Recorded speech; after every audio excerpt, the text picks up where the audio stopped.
Bueno, ahí estamos. Vamos a arrancar entonces con la clase de hoy, seguridad en redes de información. En sí vamos a empezar con una breve introducción al tema, porque, bueno, muchos de ustedes seguramente no cursaron redes de información, entonces vamos a hacer un muy corto repaso por la parte de redes. En sí, ¿qué son las redes de información? Son un conjunto de máquinas interconectadas entre sí que comparten información, ofrecen algunos servicios y otras máquinas consumen esos servicios, así que es básicamente intercambio de información entre máquinas. ¿Qué tipos de redes conocemos dentro de la industria? Tenemos las que son LAN, MAN y WAN. Ahora vamos a ir recorriendo cada una de ellas con las características de cada una. Las locales, la WAN sería la amplia y la MAN sería Metropolitan. Después tenemos tipos de redes según el uso que le damos en función de Internet, que son las redes públicas, que cualquiera puede acceder a Internet. Intranet, que son las redes que solamente la gente que está dentro de una organización accede a ese recurso, digamos, no se puede acceder públicamente. Y después lo que es extranet, que es una mezcla entre Internet e intranet, que en realidad es algo público, pero con algunas limitaciones, que no todo el mundo puede acceder a esa información pública. Se usa para proveedores o clientes que necesitan acceso a una cierta página, entonces se le da, es como una intranet, pero para clientes o para proveedores que acceden desde Internet. Y después tenemos lo que es LAN, MAN y WAN, que vimos recién. En función del espacio geográfico, las LAN son las más cercanas, digamos. Por eso es que la velocidad de transmisión es muy alta, porque están más cerca y físicamente todo más fácil para transmitir información. Por lo general, esto no pasa siempre, pero por lo general la empresa es dueña de sus dispositivos de red. Puede obviamente tercerizar, puede ser que no se va a un coworking y bueno, el coworking es el que da el espacio físico y todos los dispositivos de red y uno utiliza eso, pero en general la empresa cuando es su propia oficina es dueña de sus dispositivos de conexión de red. Después tenemos lo que es MAN, la Metropolitan Area Network, que sería dentro de la ciudad, de un lugar más grande que lo que es LAN, conexiones, que puede ser no sé, una conexión punto a punto entre dos oficinas, una VPN, bueno, distintas conexiones entre eh, distintas sucursales, que obviamente que el espacio geográfico es más grande en cuanto a la LAN, pero también es limitado, es dentro de la ciudad. En cuanto a velocidad, es más lento que LAN, pero más rápido que WAN, aunque lo que es Wide Area Network, por eso justo está en el medio. Acá también, la organización puede ser dueña del medio físico, no siempre, puede contratar un enlace o algo, una fibra tercerizada, pero por lo general eso sí va por fibra la conexión, porque si no, obviamente que es mucho más lenta la conectividad. Y después tenemos lo que es WAN. Dentro de lo que es WAN tenemos mucho más extenso la distancia, que ahí podría ser entre países directamente, de acá a Estados Unidos, por ejemplo, es una WAN. Las velocidades de transmisión son más bajas en comparación a MAN y a LAN también. Y acá por lo general se alquila, se terceriza, esto diría casi en el 100%, el 99, algo de los casos, se terceriza, nadie va a tirar una fibra desde acá de Argentina hasta Estados Unidos por un proyecto, digamos, por el precio, el costo-beneficio no existe. Eh, ahí no existe razón para hacerlo, entonces básicamente lo que hace es contratar un servicio que te brinda una conectividad de punto a punto acá a Estados Unidos y uno utiliza ahí ese enlace. Obviamente que esto es mucho más lento, ya de por sí la latencia es el tiempo que tarda un paquete llegar de acá, por ejemplo, a Estados Unidos, son 200 milisegundos. Cuando hace un ping, por ejemplo, de acá dentro de la LAN, tiene menos de un milisegundo de latencia de llegar un paquete de una máquina a otra. Entonces vean que la latencia es 200 veces más alta en una WAN que en una LAN. lo que se hace en ese caso para disminuir digamos, la percepción del usuario imagínense que ustedes quieren pasar el data center acá a Estados Unidos, lo que se hace para disminuir ese retardo en la latencia es aumentar el ancho de banda. Se aumenta el ancho de banda, nosotros lo vivimos en carne propia en Arcor cuando movimos todo el data center, estábamos en IBM, se fue todo a Oracle, a Austin, a Texas, se fue al data center de Oracle, a, a un servicio que daban ellos, Oracle On Demand, y bueno, la latencia era muy alta y teníamos digamos, las aplicaciones corporativas, están todas allá en Austin, y bueno, lo que se hizo para paliar esa latencia es justamente contratar un ancho de banda mucho más grande, porque imagínense que el ancho de banda es un caño de donde pasa información, aunque tarde mucho el paquete en llegar, si va mucha información junta, es más rápido todo, entonces se hace eso, se hace compresión de paquetes, hay un montón de trabajos a nivel de networking, de redes, que ayuda a hacer todo ese traspaso de información. ¿Con qué medios hacemos la transmisión de datos? Inicialmente se usaba el coaxil, ya hoy en día para todo lo que son datos no se usa. Se sigue usando para televisores o para algún caso muy particular eh, de traspaso de información, pero en general se usa UTP, digamos, par trenzado, distintas categorías de 10 megas de transmisión, 100 o 1 giga, y la fibra es también lo más utilizado para altas velocidades o para conectividades punto a punto, como dijimos. Y también súper utilizado lo que es radiofrecuencia, que es la plaquita que les mostré recién, que bueno, ahí hay una foto de otra. Y infrarrojo también. Infrarrojo es antes usado, ya hoy en día se usa para los controles remotos o para los celulares antes. Ustedes seguro no los vivieron, pero nosotros, antes de que exista el Bluetooth, había una forma de pasar información con infrarrojo y había que dejar los dos celulares así como pareados, como cerca, para poder pasar una foto, para pasar no sé, un audio, lo que sea. Antes existía eso en los celulares. Qué Que bueno, épocas. sí, nosotros ya estamos en otra época, ya esto, seguro ninguno de ustedes lo vivió eso, pero existía eso. Y si lo movías del lugar, el celular, si movías el celular y no lo dejabas pareado, como no lo dejabas cerca, y te ibas lejos, se terminaba de transmitir. Como hoy en día el Bluetooth, que si estabas más de 10, 15 metros, no transmite. Bueno, esto era, si lo movías un poquito, ya dejaba de transmitir. Porque Después se utilizaba también como control remoto, porque si bien no se usaba más para transmitir entre celular y celular, lo sí se usaba para ver si se podías cambiar de canal. sí, sí, todavía hoy en día se puede también los celulares usar como control remoto. Eso Y todavía hay algunos sigue. que tienen infrarrojo, muy Sí, poco. sí, sí, pero todavía existe esa funcionalidad en los celulares, todavía quedó, pero está Sí, está, media. está bueno. Veo que no se usa mucho. Sí, está bueno, pero no se usa mucho. Pero sí, Bueno, a es algo veces que. algunos te levantan ya como es Smart, a veces te levantan ya una aplicación y listo. Sí, tal Pero no cual. funciona muy bien eso. Sí, No sí, lo vi no, funcionar todavía. sí, no es lo más reliable, digamos, lo más confiable, No, pero bueno, aunque sea para salir del paso alguna vez, si les pasa, sí, pueden sí. probar, si se les rompió el control remoto y quieren mirar la tele, bueno, pueden probar con el celular. Sí, me Si pasó, tienen me infrarrojo. pasó. No, no pude mirar nada. Por eso te digo.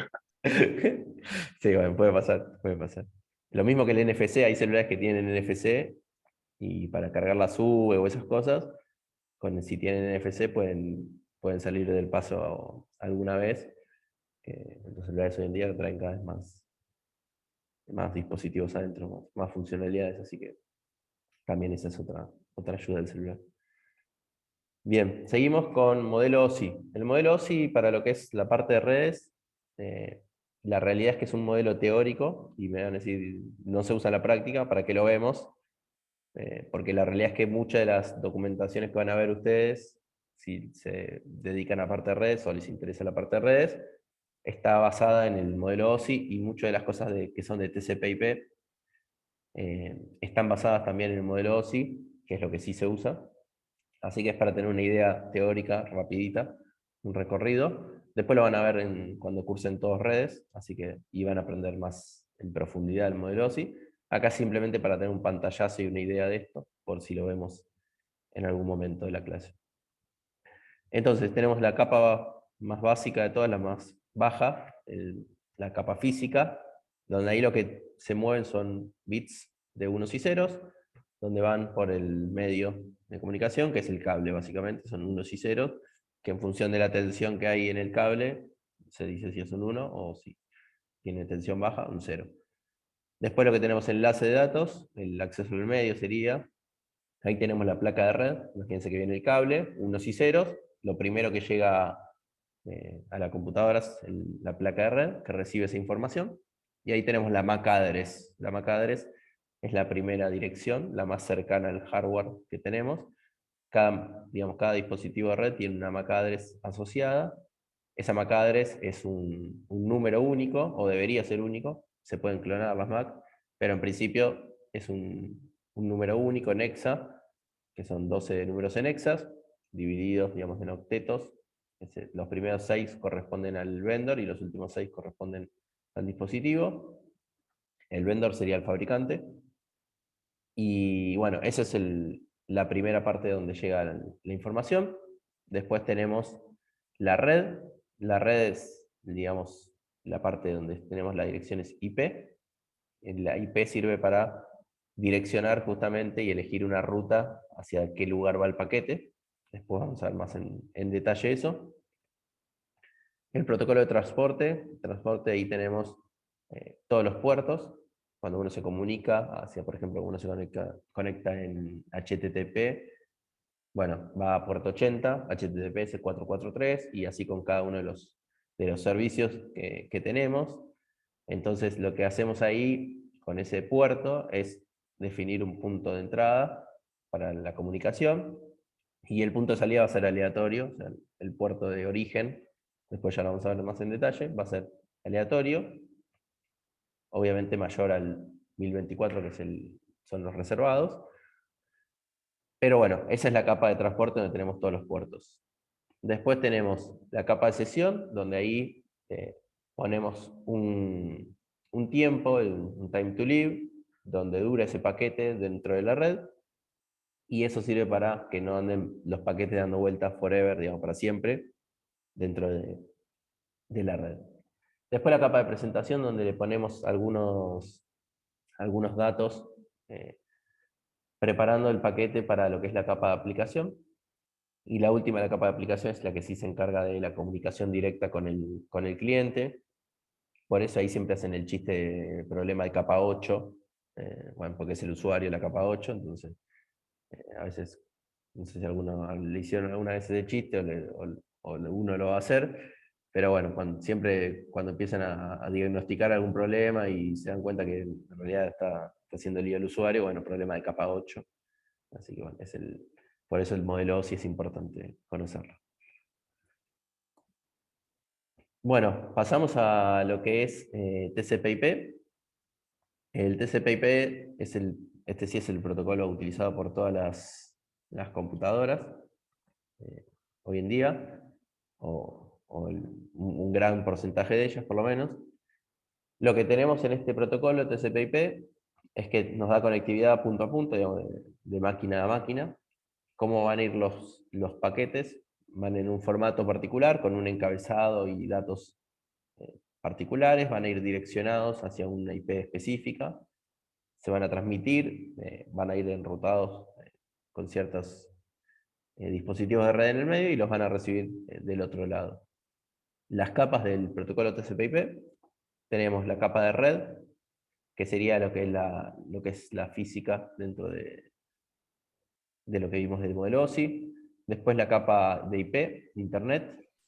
En esa capa también, en todas las capas en realidad. ¿Alguien quería preguntar algo? No, levantar un mic nada más. Si se les surge una pregunta, levanten mic, no hay problema. Tenemos encabezado, en todas las capas siempre tenemos encabezado fijo y la parte de datos variable, donde uno de los campos del encabezado va a decir cuántos datos hay que leer después. Entonces tenemos la capa de red que dijimos, la física sería la capa de internet para el ruteo, para la parte IP, la capa de transporte, que igual que como lo vimos en la capa del modelo OSI, y la capa de aplicación, donde tenemos ahí toda la parte específica de HTTP, FTP, SMTP, todo lo que se use dentro de las redes. Las relaciones, la capa de red del modelo TCP/IP se condice con lo que es la parte de enlace y físico de lo que es el modelo OSI. Fíjense que la capa de red no es la capa de red, o sea, no coinciden, se llaman igual el modelo OSI que el modelo de TCP/IP, pero en realidad la capa de red del modelo OSI se corresponde con la capa de internet del modelo TCP/IP. Después Puede ser transporte que también lo vean, claro, como capa física y enlace de datos, esa combinación. en modelo TCP/IP, decís. Claro. Ah, Claro, como estoy. ¿cómo está acá? Bien, buenísimo. Sí. Después tenemos red de internet, transporte y aplicación, presentación y sesión para el modelo OSI de este lado de la izquierda y el modelo TCP/IP de acá de la derecha. Bien. En cuanto a lo que vimos anteriormente, modelo TCP/IP, ahora vamos a ver específicamente el modelo IP, el protocolo IP. El protocolo IP es no orientado a la conexión, lo que significa que si mando un paquete a la red, no me voy a asegurar de que llegue ese paquete, simplemente lo mando y no me preocupo. Las capas de arriba, que es la capa de TCP, se va a ocupar de que eso llegue. Básicamente es como decir hola a todos y que no espero que nadie me conteste, sino que ya arranco con la clase. Sino el que sea orientado a la conexión significa que saludo y espero que todos me contesten para arrancar. Sería el acknowledge, dentro del lenguaje un poquito más técnico. Y bueno, después dentro de lo que es la cabecera de este paquete, de la capa o del protocolo IP, tenemos el time to live, el tiempo de vida del paquete, la longitud del paquete, dirección origen, dirección destino. Ahí dirección origen y destino van a ser IP de origen, IP destino. Y el CRC, que es la verificación de cabecera, básicamente. En cuanto al direccionamiento, tenemos direcciones de red, que básicamente te dicen qué red estás, y direcciones de host, que dentro de esa red podemos tener X cantidad de hosts conectados, se van a conectar. ¿Cómo distinguimos entre si es una dirección de red o si es una dirección de host? Básicamente la máscara de su red, eso que ustedes ven como 255, 55, 55, 0, lo que está diciendo es que los primeros 3 bytes corresponden a la parte de dirección de red y el último byte corresponde a lo que son direcciones de host. En este caso, bueno, y por eso se le dice barra 24, porque son 24 bits. Este 255 son 8 bits, este 255 son 8 bits y estos son 255 son 8 bits, entonces 24 bits son dedicados a lo que son direcciones de red y 8 bits son dedicados a direcciones de host. Ahora lo vamos a ver en estos datos, en esta tablita, que se hace un poquito más fácil, se supone.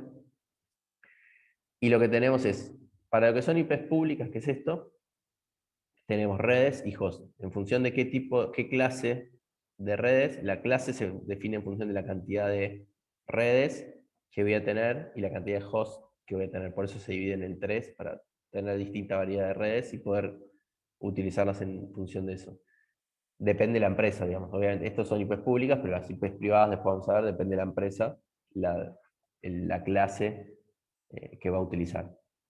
Entonces, para lo que son clase A, tenemos 126 redes, que en realidad es un byte que se usa, pero en realidad hay ciertos números o ciertos bytes que se guardan para lo que son broadcasts y para lo que son redes, entonces por eso es que no son 255 redes, sino que es la mitad, o casi la mitad de eso. Después tenemos las direcciones de host, que como tenemos un byte que se usa para la parte de redes, tenemos 3 bytes, que serían 24 bits utilizados para la parte de host. Entonces tenemos un montón de hosts, 16 millones de hosts para conectar en una red de clase A. En una de clase B se utilizan 2 bytes para las redes, que serían 16.000 redes, y se usan 2 bytes para lo que son los hosts. Y en una clase C es justamente la inversa de la clase A, se usan muchas redes, 2 millones de redes y poquitos hosts, básicamente. Es para una casa, una red clase C, y después, obviamente, que una clase B o A para una empresa un poquito más grande.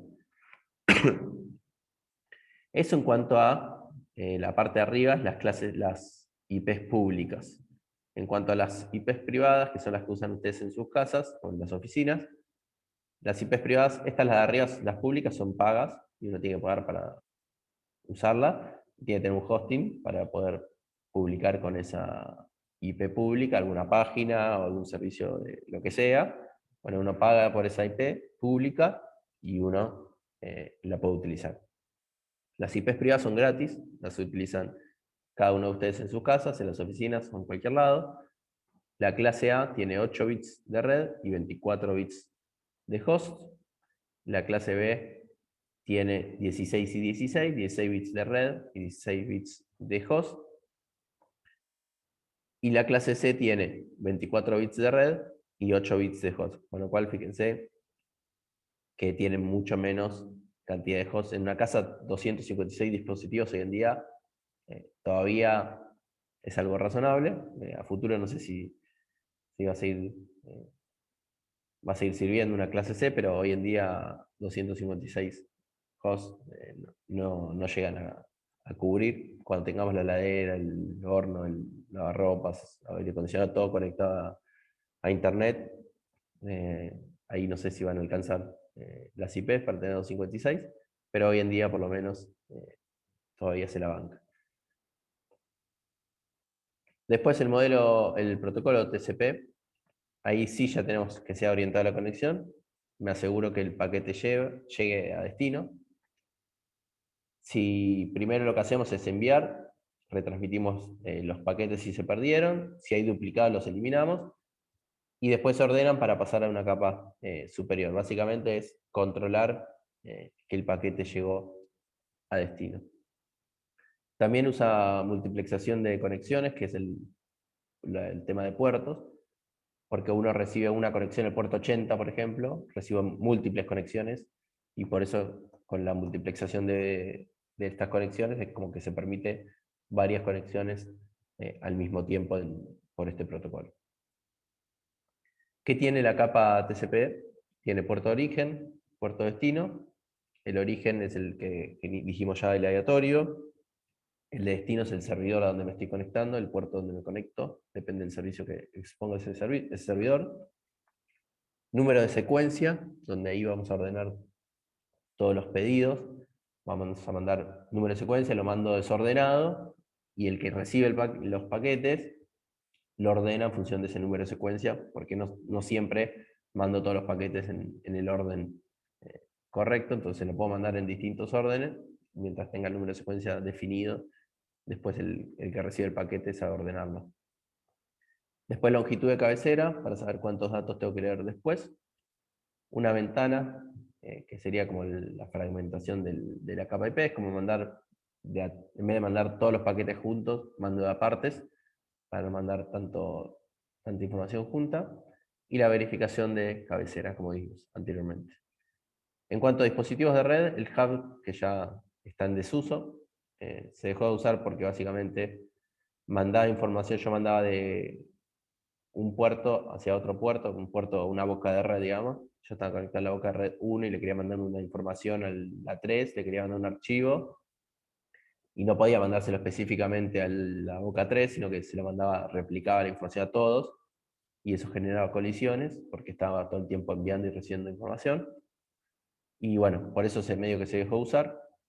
Después pasó lo que se usa hoy en día son los switch o routers, y los switch básicamente tienen una tabla interna, que la vamos a ver hoy, que la vamos a usar para un ataque también.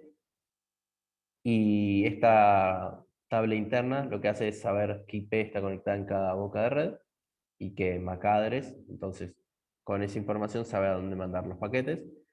Y el router es digamos, hay muchas veces que se conectan varios switch a un router, y el router es como el que hace justamente de mandar los paquetes, enrutar de uno a otro, otro switch, en función de las tablas también que tiene definidas, y las redes que están definidas dentro de ese router.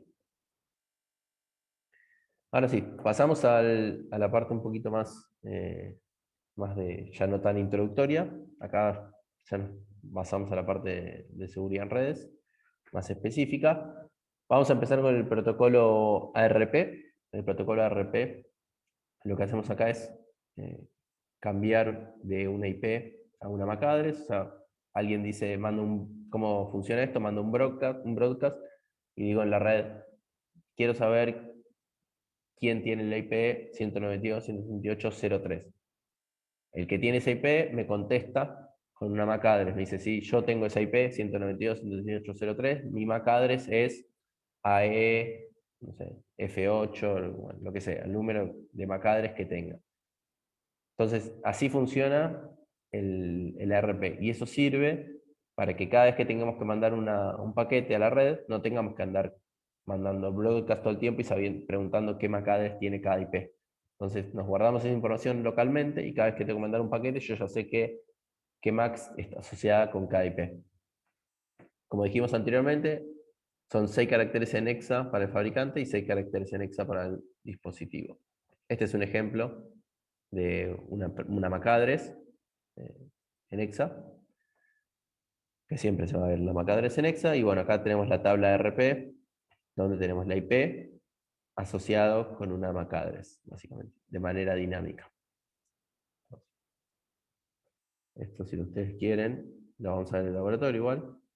Ponen RP -A, y ahí esta es la tabla de RP, donde tienen sus direcciones, algunas dinámicas, otras estáticas en este caso, pero estas son una IP y esta es la MAC address asociada con esta IP, y bueno, y así con cada una de ellas. Después, bueno, esto es lo que dijimos, manda un broadcast, contesta con la dirección y la recibe, esto ya lo contamos. Y después lo que tenemos es el poisoning, que es uno de los ataques que vamos a ver en el laboratorio la semana que viene. Hablando del laboratorio, ya dejé disponible, ya estaba desde el principio en realidad, ya estaba visible. Tienen para bajarse estamos por acá, laboratorio, acá, primer laboratorio, ahí tienen la imagen, el ISO del Kali. Usen este, por favor, no usen otro, porque si usan otros, después van a tener problemas de que un ejercicio no le funciona. Ya sabemos que con este funciona, con la última versión de Kali hubo algunos problemas y cosas que no funcionaban bien, entonces para no tener problemas de compatibilidad, les pedimos que sí o sí se instalen esta, después de última se instalen la última versión para jugar ustedes, para practicar otras cosas, pero instálense esta versión, y lo único que le vamos a pedir para la semana que viene para el laboratorio es que se instalen esta ISO, y que se fijen que tengan conectividad con un ping a la máquina, de la física a la virtual, y que dejen conectado el dispositivo en bridge, en modo bridge. No hace falta que se instalen la VM, la pueden correr en modo live directamente, la corren en modo live, que es como la usan y cuando la reinician vuelve de cero, digamos. Con correrla no hace falta instalar, con correrla en este modo alcanza para el laboratorio. Después de última, si quieren, ustedes instalan la última de Kali, pero con esto ya van a estar bien para arrancar para el laboratorio. ¿Dudas de esto? ¿No? No, Bueno, todo claro. buenísimo. Entonces, igual cualquier cosa, si lo instalan y tienen algún problema o algo durante la semana, nos escriben ahí en el Discord y lo vamos viendo. Profe, Sí, yo no tengo una duda, pero eso es lo que a lo mejor me sirve. Una vez por mes más o menos, que tengo la impresora conectada a la red y se le cambia la IP, y tengo que ver la IP en la impresora y otra vez configurarla de vuelta con esa nueva IP. ¿Hay forma de que quede ya fija, sí. estática? Sí, ahora lo vamos a ver en el próximo protocolo que vamos a ver es justamente el DHCP, que es el que hace eso. Así que Buenísimo. vamos a ver este RP y cuando volvemos al DHCP, si me olvido, hacémelo recordar, pero lo vemos. Dale, gracias. No. Entonces, este protocolo, ¿alguna otra duda de otra cosa antes de seguir? No. Bueno, entonces, la tabla ARP, lo que hacemos es básicamente guardarnos, como ya vimos, información de IP y MAC address, y lo que hacemos con el ataque este de ARP poisoning, lo que hacemos es, el poisoning es un envenenamiento básicamente, y lo que hacemos es llenar la tabla ARP con cierta información que nos conviene para el atacante. Y básicamente lo que vamos a hacer es poner la IP del gateway, que es el que sale, con la MAC del atacante. ¿Está bien? Con la MAC address del atacante. Entonces, cada vez que la víctima quiera salir hacia el gateway, entonces, ¿qué va a hacer? Va a buscar la tabla RP y va a decir, ¿cuál es mi gateway? 192.168.0.1. Ok, ¿qué MAC address tiene? Y va a tener, puede ser que tenga la MAC address del atacante nada más, o puede ser que tenga la MAC de la real, y la MAC, o sea, que tenga duplicada la tabla con la IP del gateway. O sea, los dos ataques funcionan. Tanto duplicada la MAC address, la MAC original más la MAC address del atacante, o solo la IP del gateway con la MAC address del atacante. Esos dos funcionamientos van bien para este ataque. Y lo que va a pasar con eso es, cuando la víctima quiera mandar un paquete a la red, va a mirar esa tabla RP, y como va a tener la MAC address del atacante, le va a mandar la información al atacante, y el atacante después o se lo va a mandar al gateway o no, depende cómo esté configurado el atacante, pero por lo general sí. El atacante tiene configurado el mismo gateway que la víctima, para que la víctima no se dé cuenta de que está siendo atacado, básicamente. Y con eso hacemos el clásico man in the middle, el hombre en el medio, justamente porque recibimos todos los paquetes que la víctima va a mandar a internet antes de que pasen por el gateway. El gateway es el router de la casa de ustedes, básicamente, o de la empresa donde estén. ¿Está bien? ¿Se entendió?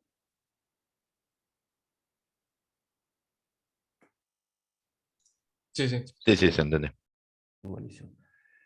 Después tenemos lo que es reverse ARP, es el proceso inverso. En vez de decirle yo tengo esta IP y dame la MAC, digo yo tengo esta MAC address, quiero saber quién tiene esa MAC address, y se contesta con la IP. Ahora sí, vamos al DHCP.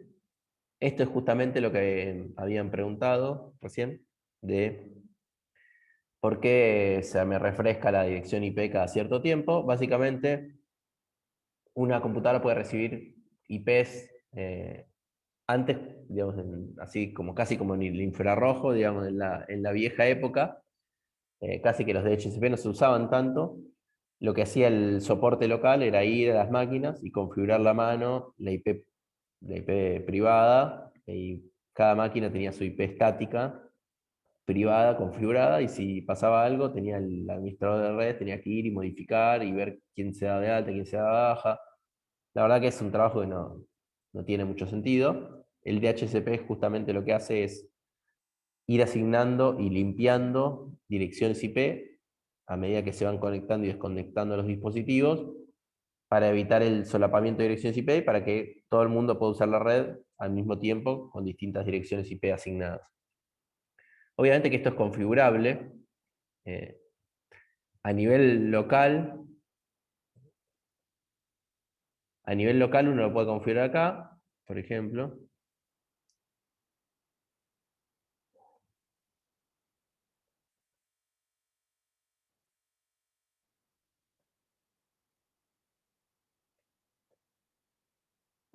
IP versión 4. Uno lo puede configurar como yo lo tengo, justo lo tengo como estático, 192.168.0.202, y mi gateway 192.168.0.1. Y pongo los DNS, que son, los DNS son, digamos, que los provee el que de telefonía, o el Fiverr, o el que sea, claro, el que sea que tengan contratado, y plan cualquiera. Y ese es el que le da los DNS, los públicos. Después vamos a ver algo de DNS también. Pero básicamente lo que tendrías que hacer en tu impresora, esto obviamente que esta configuración es para las computadoras. En la impresora, obviamente que tendrías que conectarte a la interfaz de la impresora. Para conectarte a la interfaz de la impresora tenés que poner acá 192.168.0, no sé qué IP tendrá tu impresora. Pones la IP ahí y te va a mandar a la interfaz de administración. Tendrías que buscar, si nunca la configuraste, esa impresora, tendrías que buscar la password por default de esa impresora y configurarla y cambiarle la password, obviamente, para que no cualquiera pueda hacer eso. Y configurar la IP estática. Con una IP estática, cuando te va a aparecer algo bastante parecido a lo que vimos recién acá, pero con otra interfaz gráfica, digamos, dentro de las características de la impresora que tengas, pero te va a dejar elegir IP por DHCP o IP estática, y con eso se te va a acabar ese problemita. ¿Quedó claro?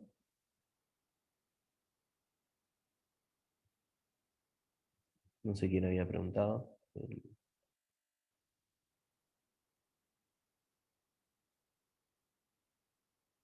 El que había preguntado de la impresora, ¿quedó claro? Sí. Ahí, mandan en el chat. Bueno, si no cualquier otra cosita, pregunta. Bueno, a ver, ahí estamos. Ataques al DHCP. Los ataques al DHCP se pueden hacer del lado del cliente, básicamente es hacerse pasar por un cliente válido dentro de la red, conectarse a una red que en realidad no es suya, y se hacen pasar, y el DHCP le va a asignar dirección IP, gateway, DNS, todo. Y la otra es hacer un DHCP falso, donde el cliente busca un DHCP y pide por asignar direcciones IPs, y lo que hace el DHCP falso es, por ejemplo, como una de los ataques válidos para un DHCP falso, es asignarle el gateway del atacante, básicamente. Entonces le asigno la IP que él quiere, la máscara de su red, y le asigno eh, el gateway del atacante. Y con eso vale el ataque, digamos. Y con eso, digamos, podría ser el mismo ataque de man in the middle. ¿Qué podemos hacer para prevenir este tipo de ataques? DHCP snooping es básicamente hacer un handshake, validar quién es el DHCP, que sea válido, es autenticar el DHCP.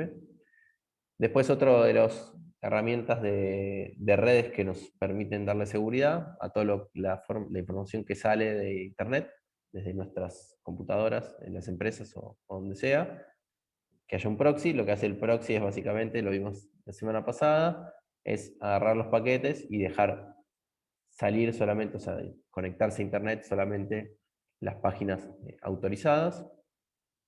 Un honeypot, básicamente, que también nos permite dar cierta seguridad, o por lo menos hacer un hardening de nuestra infraestructura.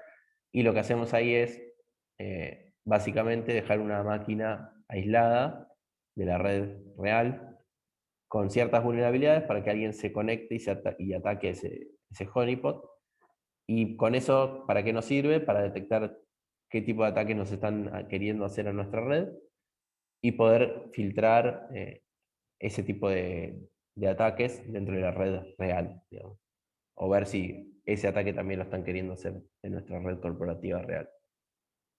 En cuanto a DNS, DNS básicamente es el servicio que nos deja poner direcciones URLs en el browser, en el navegador, y poniendo una URL, eso se transforma en una IP pública. Todas las páginas web que tenemos, si uno hace un ping, www.utl.edu.ar o google.com. Bueno, ahí, por ejemplo, Google contestó en la 192, 251, 133, 4. UTN, a ver, UTN.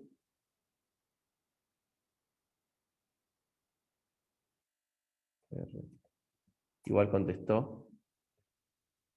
Acá contestó la de arriba, utn.edu.ar, contestó esta IP, pero no respondió, nos mandó ping, la que es la FRBA, ¿sí? Bueno, y ahí tenemos la IP pública de frba.utn. Si ustedes ponen esto en el browser, también les va a funcionar.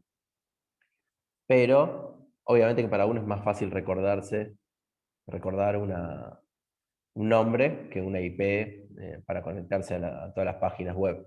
Entonces, básicamente el DNS lo que hace es ayudarnos a acordarse, digamos, de cómo conectarse a ciertas páginas públicas. ¿Está bien?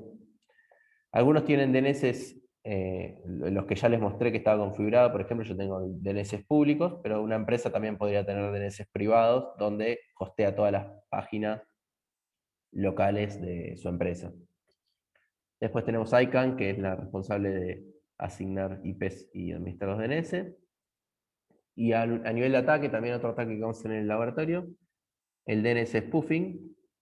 Lo que vamos a hacer ahí es hacernos pasar, clonar una página y hacernos pasar por el DNS, básicamente. Nosotros vamos a agarrar una página que nos prestó un ex alumno de la facultad.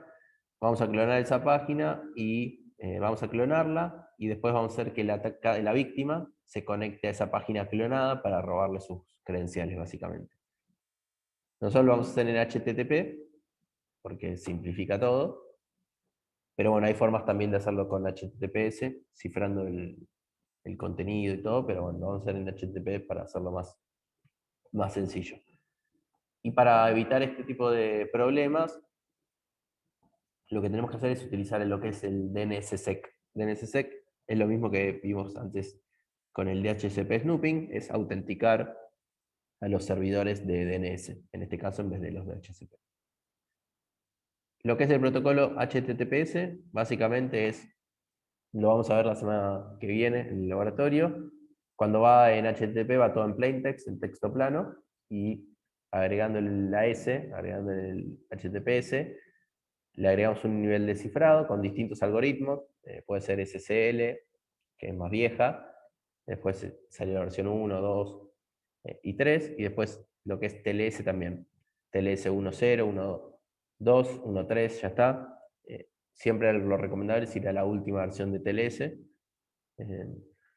para estar más seguro, porque se conocieron varios ataques a lo que es SSL y algunas versiones de TLS también, como Poodle, Heartbleed y otros ataques que los pueden buscar y son súper interesantes a nivel de cripto, pero que bueno, tienen cierta complejidad. Después, a nivel de firewalls, otro dispositivo que nos ayuda a proteger la red. Lo que hace el firewall es básicamente hacer como un perímetro entre lo que es la parte externa de la compañía y la parte interna de la compañía. Y algunas características de estos firewall es que el firewall va a proteger todo lo que pasa a través de ese dispositivo. No es que protege a toda la red, sino que todo lo que pasa por el firewall puede filtrar o dejar pasar, pero el resto del tráfico no puede hacer nada, básicamente. Entonces, dicho esto, no nos va a proteger, por ejemplo, para todo lo que es dial-up o digamos redes externas a lo que es que pasen por el firewall, no nos va a proteger nada. Amenazas internas que no estén pasando por el firewall tampoco. Contenido malicioso que tampoco pase por el firewall. Y robo de información tampoco nos va a proteger porque no tiene forma el firewall de detectar ese tipo de ataques. Obviamente es todo dependiendo, porque hoy en día los firewalls tienen muchas características más que lo que es un firewall convencional, pero hay de todo tipo de... Ahora vamos a ver un poquito las diferencias entre los distintos tipos de firewall, pero la mayoría viene ya súper completos. Lo mismo que fue pasando con el celular. Al principio los firewall eran solo filtrado de paquetes, por IP, por puerto, por MAC address. Obviamente, cuanto más arriba, más fácil de configurar. A más arriba me refiero a la capa del protocolo TCP/IP o modelo OSI. Después tenemos el firewall a nivel de aplicación, que uno dice qué aplicación sí y qué aplicación no dejo pasar. A nivel de inspección de estado del paquete, también en función digamos, de ciertas cabeceras, si hay algo que se cambió o si algo no está de acuerdo a lo que el firewall definió como regla de que está correcto, eso lo filtra. Y después dinámico, el más sencillo de todos, que va aprendiendo con el tráfico de la red, y si hay, por ejemplo, un pico de conectividad a las 12 de la noche un sábado, bueno, el firewall sabe que ese pico de información, de paquetes, probablemente sea un ataque, porque si nunca los sábados hay muchos paquetes de autenticación contra un servidor y de repente bueno, ahí se puede filtrar o se puede mandar una notificación al administrador para que revise eso. Otro dispositivo a nivel de seguridad en redes que se utiliza para proteger las redes de comunicación, lo que utilizamos es el IDS, Intrusion Detection System, que lo que hace es, esto es un poco de seguridad en capas, porque no es que un dispositivo sirve para darle seguridad a toda la red, sino que son distintos dispositivos y cada uno cumple su función. Como dijimos que el firewall era el que hacía de perímetro, bueno, el IDS viene a proteger la parte de adentro de la compañía. Lo que hace es, en conjunto con el router y el firewall, analizar el tráfico de red y buscar anomalías. Básicamente tiene como ciertas firmas y ciertos patrones que definen qué es un ataque y qué no es un ataque. Por ejemplo, nosotros en Onapsis teníamos una especie de IDS para lo que eran ataques específicos en SAP o en Oracle, y lo que hacíamos era definir patrones de ataque. Por ejemplo, si era un cross-site, bueno, llave, script, llave, o sea, el mayor, menor con script, y ciertas características de vulnerabilidades que nosotros habíamos detectado. Si veíamos que eso estaba pasando por la red, ese tipo de paquetes, bueno, le avisábamos al administrador, le mandamos una alerta y eso queda registrado en el sistema que se vendía en su momento. Todo esto tiene un motor de búsqueda y tiene ciertos lugares donde busca información. Se puede buscar en los logs, se puede buscar directamente en la red, en los paquetes. Hay distintas formas de utilizar los CDS, pero básicamente es eso, es buscar patrones de ataque, informar al cliente, digamos, al que esté utilizando ese IDS, de que está siendo atacado. Algunas características de los IDS: detecta ataques, básicamente, puede buscar evidencias y las muestra al cliente, al que esté utilizando el servicio o el IDS. Respuesta automatizada, porque va todo en el momento, que se detecta el patrón de ataques, se manda directo la notificación. Administración de políticas y seguridad para monitorear toda la red, y obviamente interfaz con otras herramientas como SIEMs o, digamos, lugares donde hay logs. También se utiliza, digamos, se interfacea al ser un dispositivo más dentro de la red, hace interfaz con otros sistemas para poder seguir monitoreando. Tipos de IDS que tenemos dentro de la parte de redes: tenemos los host IDS, que se instala directamente en un servidor, por lo general, o puede ser una desktop, pero por lo general son más a nivel de servidores importantes dentro de la compañía, y todo lo que pasa por ese servidor va a ser monitoreado.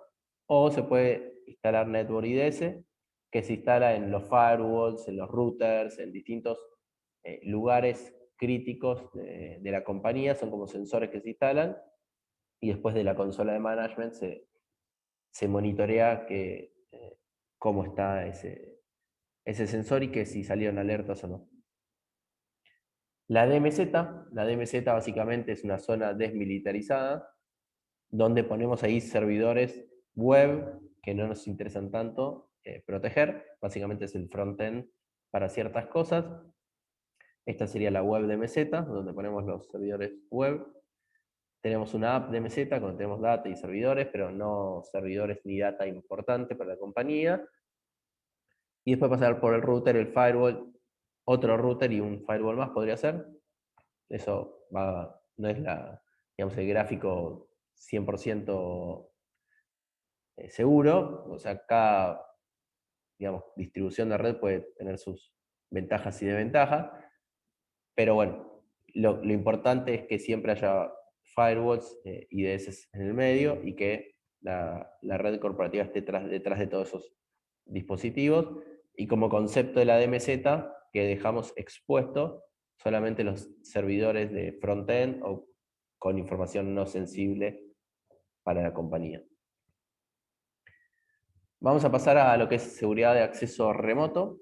seguridad de acceso remoto tenemos VPN, SSL, SSH, y tenemos, bueno, distintas formas de conectarnos a esos dispositivos remotos. El más común de todos es la VPN, que la VPN es una manera Virtual Private Network, es una red privada virtual, y lo que hacemos es básicamente conectarnos a través de un medio inseguro, que es Internet, de manera segura, la manera segura es utilizando encripción o criptografía. Se le dice que se arma como un túnel, pero en realidad no es un túnel real, sino que se le dice túnel porque al usar criptografía no permite que cualquiera vea esa información que viaja por el canal de comunicación, y nos permite conectarnos a distintas oficinas, sitios. Bueno, con la pandemia se hizo muy común, pero ya venía súper utilizado de antes. La mayoría de las empresas ya lo venía utilizando muchísimo. Pero bueno, obviamente con la pandemia, empresas que no hacían home office, bueno, empezaron a hacer home office, usaban VPNs, y la mayoría de gente fue por ese camino, por todas las ventajas que tiene, que ahora vamos a ver. Bueno, ¿cómo funciona la VPN? El usuario entra a Internet, con un túnel envía una petición de autenticación, el usuario pone usuario y password. Una vez que autentica, digamos que son válidos esos datos de autenticación, empieza a enviar los datos cifrados a través de ese túnel, y el servidor obviamente que descifra eso y le contesta al cliente. Este es un grafiquito donde el cliente necesita internet, hace la conexión al servidor de VPN que está dentro de la empresa, y después directamente es como estar dentro de la empresa, obviamente con las limitantes que puede uno configurar dentro del servidor de VPN. Uno puede decirle que el cliente que esta persona, entre solamente a estos servidores, o a esta dirección de red o a esta otra. Va a depender mucho de lo que la empresa quiera darle de acceso al usuario final, digamos. Algunas de las ventajas de la VPN, que es bajo costo, hasta gratis, podría ser. OpenVPN es gratis, así que no se necesita mucha plata. Accesibilidad, porque se puede acceder desde cualquier parte del mundo, básicamente. Escalabilidad, básicamente si nosotros tenemos un servidor de VPN con 100 personas conectadas y queremos que se conecten 200, bueno, agregamos otro servidor de VPN, imaginándonos que 100 personas es el tope que se banca ese servidor.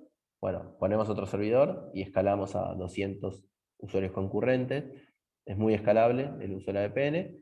Y algo que es súper interesante es que tiene la seguridad integrada porque fue concebida con seguridad, lo cual es muy bueno, porque por lo general la mayoría de las cosas no fueron pensadas con seguridad, pero como esto ya era algo que se iba a utilizar a través de Internet desde el inicio, y que Internet es inseguro de por sí, entonces ya se pensó con criptografías desde sus inicios.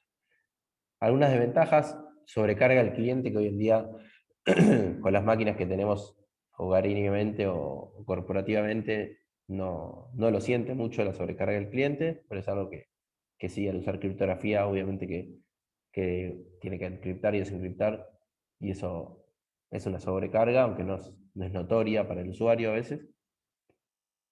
Complejidad del tráfico por el mismo tema, que digamos, tenés la parte criptográfica, y una de las ventajas más importantes es que dependemos de medios no fiables, que es Internet. Si te quedas sin Internet, te quedaste sin VPN, te quedaste sin por trabajar, entre comillas. Bueno, con lo cual es una restricción, pero no por eso es un problema. Se usa igual, digamos. Después tenemos lo que son wireless LAN. Ahí se utiliza el medio de comunicación radiofrecuencia, 2.4 o 5 GHz. El estándar para la utilización de la wireless la definió la IEEE con la normativa 802.11. Hay distintas normativas de 802.11, está la A, la B, la G, hay distintas. Y después, como componentes wireless, tenemos adaptadores para clientes wireless, que pueden ser estos que vimos, que les mostré antes, el juguetito, el gadget. Después los access point, routers o antenas, como componentes a nivel wireless. Y a nivel de seguridad, tenemos lo que es autenticación, encripción, seguridad y lo que es el SSID. Autenticación básicamente es permitir con una contraseña solamente a dispositivos autorizados. Encripción, utilizar un algoritmo seguro. Ahora vamos a ver los distintos tipos de algoritmos wireless, pero mínimamente que tenga alguno. Seguridad de administración. Solo los usuarios autorizados deberían poder acceder a administrar el AP. Una vez que estés en la red, digamos, no dejar el admin o admin en blanco como configuración de la seguridad de la red, porque bueno, cualquiera podría entrar a ese AP y modificar toda la configuración de la red. Y un SSID que no divulgue mucha información acerca de qué red tenemos. Por ejemplo, si tienen Telecentro o Fibertel, bueno, había antes las contraseñas de Fibertel eran bastante inseguras, que utilizaban el DNI como parte de la password, o el Telecentro usaba tele- y el número de cliente. Bueno, todas esas cosas traten de evitarlas en sus casas.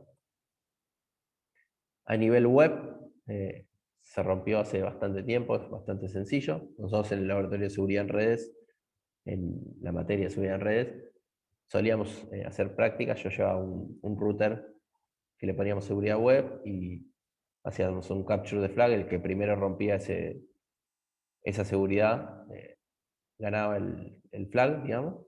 Era un punto extra en el parcial. Bueno, y era bastante rápido, se rompía bastante rápido. Una vez que encontraban la vuelta, era 5 minutos para craquearlo. Así que no es muy seguro web, ya de por sí.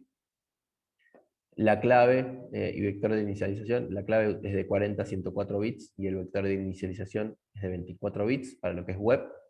Aparte, imagínense que la seguridad esta de web, que significa Wired Equivalent Privacy, o sea que la privacidad igual al cableado, es el nombre de esta seguridad que se le definió. Bueno, muy lejos de estar equivalente al cableado esta seguridad, porque en 5 minutos se puede romper.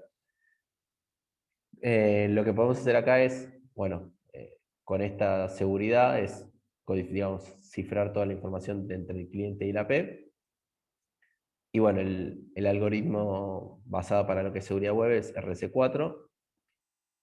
Algunos de los problemas que tenía era que la clave secreta era estática y que el vector de inicialización era cortito, digamos, era poco, 24 bits.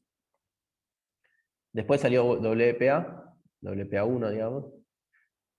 La clave aumentó de 40 a 104, pasó a 128. El vector de inicialización se duplicó de 24 a 48, pero más allá de eso, la gran característica distintiva de web versus WPA, que la clave se genera en forma dinámica para cada usuario y cada sesión.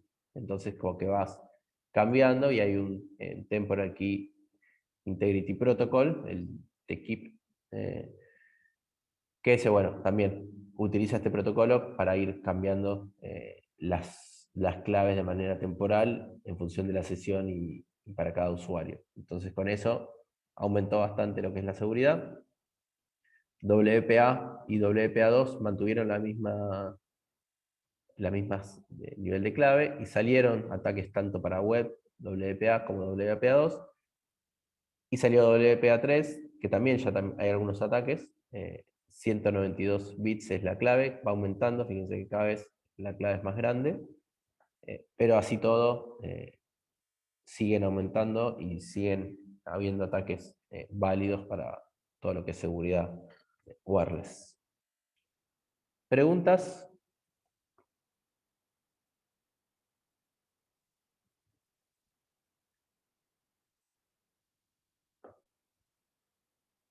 Algo que me había quedado pendiente comentarles, la semana pasada a la mañana, cuando hablaban de las noticias, estaban hablando de las estafas que hubo, algo durante el principio de la clase con las noticias, y hubo algo que hubo esta semana que me pareció interesante para contárselos, así como vieron las estafas que comentaban de... Gaby comentó una anécdota de una amiga que... Bueno, ¿eh? De WhatsApp. De WhatsApp, sí. Bueno, no fue por WhatsApp, pero fue algo como una estafa que me pareció interesante para la materia, que es una amiga de mi mujer que estaba vendiendo, creo que era un sillón que estaba vendiendo, sí, un sillón, lo estaba vendiendo por Facebook, y alguien le contacta y le dice, bueno, te compré el sillón, y estaba en 20.000 pesos, no, en 12.000 pesos. 12.000 pesos lo vendió, y cuando le compran, le mandan el comprobante y le transfirieron 120.000 pesos, supuestamente. Y bueno, la persona esta dice, ¿sabes qué? Me confundí, te quise transferir 12.000, te transferí 120.000, justo necesitaba la plata para no sé qué cosa, y le empezó a como meter el verso. Bueno, la mía de mi mujer medio que fue cayendo en esa trampa, dijo, no, ni bien reciba la plata te la devuelvo, le dijo, no sé. Bueno, le dijo, bueno, ahora te van a llamar del banco, no me acuerdo qué banco era, Banco Nación o alguno de esos, y si te van a llamar para ver de que me devuelvas la plata. Bueno, hicieron una llamada, la llamaron, le dijeron, sí, tenés que entrar acá y bajarte esta aplicación para poder devolver la plata, y le metieron todo un verso tremendo. eh, y claro, después cuando se dio cuenta, en algún momento de todo el verso, de todo el trajín, la amiga de mi mujer se dio cuenta que la estaban queriendo estafar, y después hizo como el reconto de todo eso, y se dio cuenta que era una aplicación, lo que le querían pedir para bajar, que supuestamente era para un token, no sé qué cosa, eligieron del banco, en realidad era una aplicación para tomarle el control remoto del celular, con toda la información que ya tenía ahí, ¿no? Y aparte, bueno, obviamente que quería que le devuelvan los 120.000 pesos. Ella supuestamente había pagado 12.000 pesos con todo trucho, o sea, un comprobante trucho que ni le había pagado 12.000 pesos, pero bueno, simplemente para que les quede como, Qué mala gente. sí, Encima, o sea, le mostró un comprobante, pero no le dijo, te hice una transferencia. O sea, ella se podría haber fijado y tipo no recibió la plata. claro, es que sí, le dijo, no, no recibí la plata todavía, en cuanto la reciba te devuelvo. Y nunca la recibió porque era todo un verso. Claro, eh, pero qué a mala veces, gente. a veces hay gente que dice, bueno, sí, pobre, sí, como la necesita la plata, te devuelvo los 120.000 pesos, y caes en la trampa de que, viste que a veces tardan en llegar las transferencias y por eso te apuran, como que, bueno, no, necesito la plata urgente, porque te meten un verso de algo.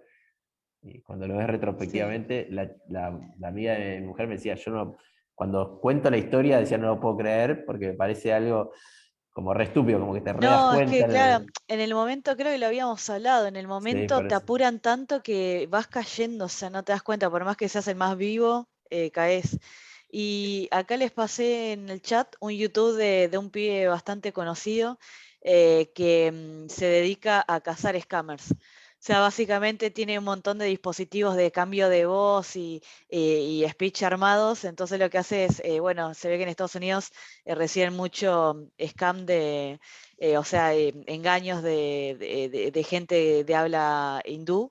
Entonces, por el acento te das cuenta y él lo que hace es engañarlos para hacerles perder el tiempo y hace que se enojen y todo justamente para que, bueno, desalentarlos o hacerles un daño, digamos, de que no puedan llegar a su objetivo. Está bastante bueno.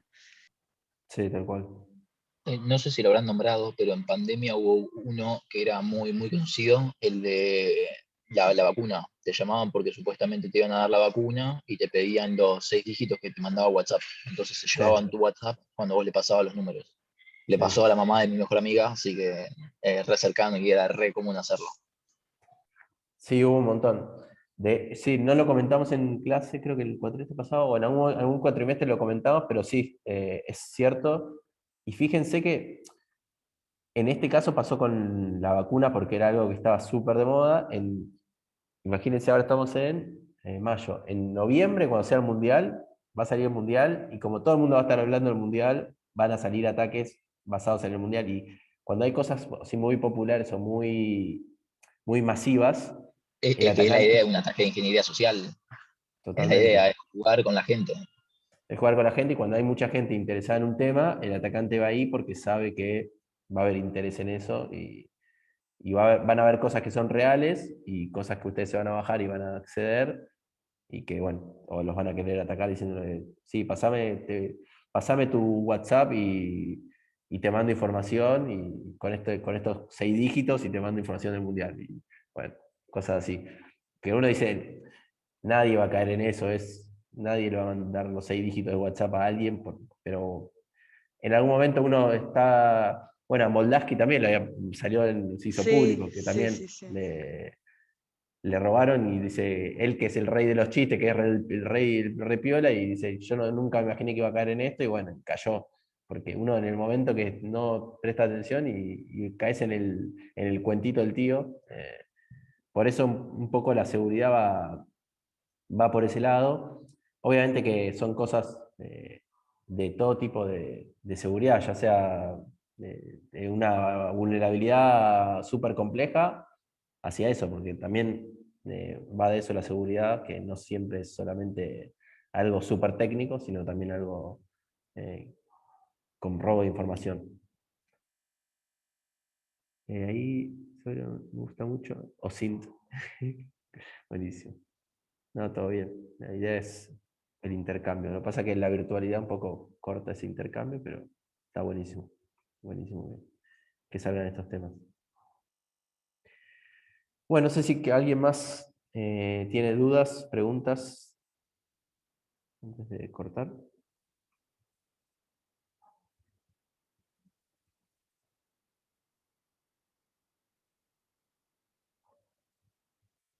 Bueno, si no hay más preguntas, nos vemos la semana que viene con el laboratorio. Acuérdense de, ¿cómo se dice? De bajarse la VM, la ISO, y instalarla y poner en bridge y verificar conectividad. Con eso estamos para Perdón, hacer. justo se me pasó a preguntar. ¿Qué motor de virtualización